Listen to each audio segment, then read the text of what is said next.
on this Thanksgiving, a member of our Weather Watcher team does as well. Now, earlier this year, Dora in Inverness got this scary diagnosis of ovarian cancer. Yeah, and like you said, Dora is like family to us. You know, she's been a weather watcher for years. We love her. And while more than 14,000 women die from ovarian cancer every year, Dora got really lucky. And, you know, she is, in fact, a fighter by spirit. Meteorologist Lee Spann is here to share her story. That's right, guys. You may have heard her referred to as Dora in Inverness every morning, as she's faithfully called in the temperature from that city for 18 years. But today, you can also call her Cancer Survivor. Even my weather watcher, Dora in Inverness. For nearly 2 decades, Dora is reported from Citrus County. I want to get Inverness on the map. But about this time last year, she knew something was wrong. I started putting on weight, and I felt like I was just really bloated. For 2 months, she went from doctor to doctor, determined to find out what was causing it. It was her persistence that may have saved her life.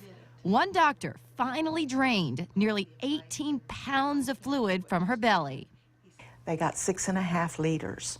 And when you think of a 2-liter bottle, how much 6.5 liters of fluid is. A test of that fluid provided the dreaded diagnosis on January 28th, ovarian cancer, stage 4. She was sent immediately to Florida cancer specialists in Lecanto. She was shaking, she was crying. The team there planned her treatment. We would do chemotherapy, do so many sessions of chemotherapy, and then she would meet with a surgeon, and they would see if surgery was even an option for her. She did have surgery, but the cancer had spread from her ovaries, so they also removed half her colon and part of her stomach.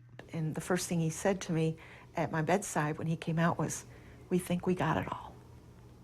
There was no better words I could have heard.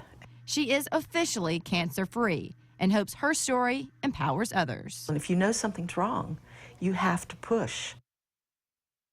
And as you know, especially for women, losing your hair during chemo is so traumatic. Well, Dora, of course, has a big support group around her. She is wearing a wig in this piece, and she said that her hairdresser bought and styled the wig before she lost her hair, so that when the day came that she needed it, it was ready for her, and there wouldn't be that traumatic, what am I going to do? What am I going to do? The support group she had, her husband and her daughter were at every chemo treatment, just there with her the whole time. That's really incredible. And, you know, I think it speaks volumes and that she, you know, was able to have the courage to say, hey, something's not right. Yes. And just people are scared to do that a lot of times. They don't want to tell the doctor how to do their job, but sometimes you have to advocate for yourself so they know how to treat you. Yeah, right? She said that she had all kinds of diagnoses, and one of those, she's just getting older, you're just gaining weight. One of it was maybe it's a gluten allergy.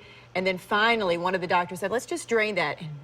6 liters. Wow. And thank you, Dora, so much for sharing your story. We really appreciate it. We appreciate you checking in for 18 years. Yeah, and I can remember almost when I started here. I feel like I've known Dora forever. And I was so happy to finally get to meet her, actually. Yeah. She's a beautiful woman. She has a beautiful family, and we're thankful for her, for all of our weather watchers, and for, of course, all of our viewers who are watching this morning, too. And